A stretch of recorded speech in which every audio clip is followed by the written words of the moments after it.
Баршаңызға қайырлы күн. Сіздермен Жанерке. Бүгін меренговый рулеттің ең қарапайым жолын көрсететін боламын. Бір жасағаннан шығады және дәмі деген өте жұмсақ және ауызда еритін меренго рулетімізді жасаймыз. Ең алдымен үлкен ыдысымызды дайындап аламыз. Оның іші өте құрғақ және ешқандай майлы болмауы тиіс. Сол үшін құрғақ салфеткамен сүртіп дайындап алыңыздар. Кейін 2 кішкентай ыдыс алып жұмыртқамыздың ақ уызы пен сары уызын бөліп аламыз. Және біздің жұмыртқамыз салқын болуы тиіс, яғни холодильниктен қазір алып жасалуы тиіс. Кейін барып ақ уызымызды үлкен ыдысқа құямыз. Бұл өте маңызды.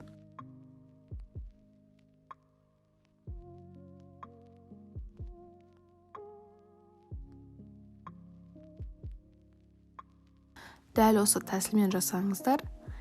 Ал егер де біздің ақ уызымызға бір тамшы сары уыз түсіп кетсе, ол жарамсыз болады. Сол себептен бөлек бір ыдысқа құйып алып жасаңыздар. Ал енді рулетімізге кірісейік. Ақ уызға шым-шым тұз қосып, миксермен ең төменгі скоростьтан жоғары қарай көтеріп, жақсылап көпіргенше миксерлейміз. Миксермен жұмыс жасағанда өшірмей жұмыс жасаймыз. Кейін ақ уызымыз аппақ болып көпіргеннен кейін барып сахарный пудрамызды 3-4 бөлікке бөліп қосамыз, яғни барлығын бірден қосып жібермейміз. Кейін миксерді тоқтатпай жұмыс жасап, аппақ көбік болғанша миксерлейміз. Менде 20 минуттай уақыт өтті және біздің қоспамыз ыдысты төңкерген сәтте ағып кетпеу керек, яғни өз формасын жақсы ұстауы тиіс. Енді 2 ас қасық кукурузный крахмалымызды қосып, силиконовый лопатка немесе миксердің ең баяу жылдамдығымен араластырамыз. Біздің қоспамызбен крахмал араласса болды, оны көп көпіртудің қажеті жоқ.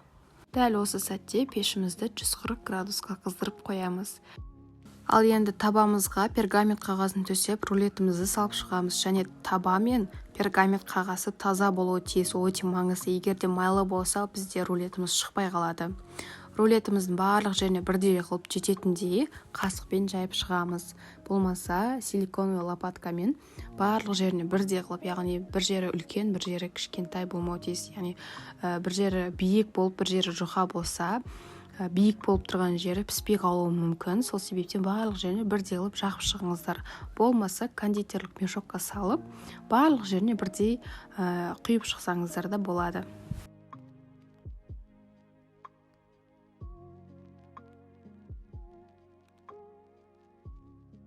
Ал енді меренгамызды қызып тұрған пешке 40 минутта пісіріп аламыз. Міне менде 40 минуттай уақыт өтті және осылай беті кішкене түсі өзгеріп, кішкене сынғыш болып келеді. Енді ыстық күйінде біз суық басқа ыдысқа саламыз. Ол үшін силиконовый коврик немесе таза сүлгіні төсеп, табамызды қойып, болмаса осылай сеткамызды қойып, аударып аламыз.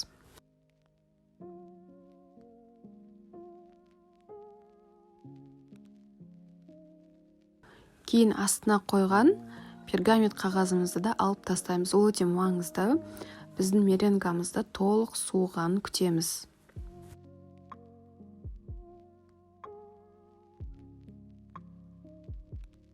Меренгамыз суығанша кремді жасай береміз.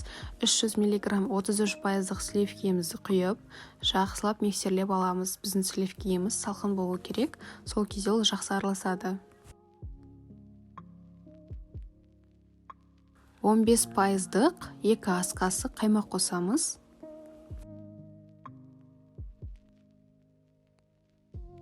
Және осында загуститель деген қоспамызды 1 шай қасық қосамыз.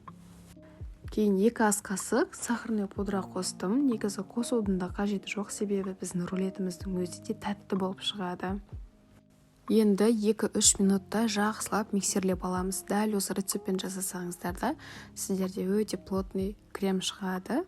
Мен басқа да торттарға дәл осы рецептпен қолданамын. Міне біздің креміміз дайын болды. Енді рулеттің ортасына кремімізді жағып шығамыз. Және бетін әрлеуге кішкене алып қалсаңыздар болады.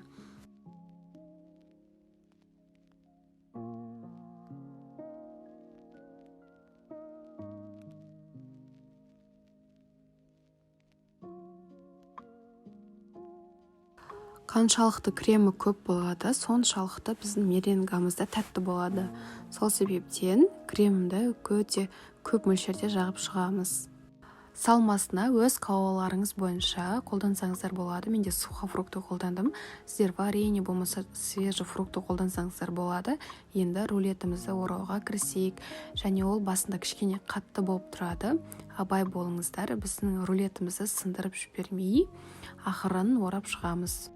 Ал енді меренгамыздың бетін әрлеп, сухофрукты болмаса фрукты қойып шығамыз. Ол жағы өз қалауларыңыз бойынша. Кейін меренгамызды холодильникке 3-4 сағатқа қойып қоямыз. Ол өте маңызды. Міне біздің меренговый рулетіміз дайын болды. Өте жұмсақ, ауызда ерейді. Сіздерге ұнайды деген сенімдемін. Дәл осы рецептпен жасап көріңіздер. Ұнаса лайк қойып, комментарий жазып, менің каналыма тіркелуді ұмытпаңыздар. Сіздермен әлі қызықты видеолармен бөлісемін. Басқа да видеоларды жіберіп алмас үшін қоңыраушаны басуды ұмытпаңыздар. Видеоны соңына дейін қарағандарыңызға рахмет. Сіздермен болған Жанерке.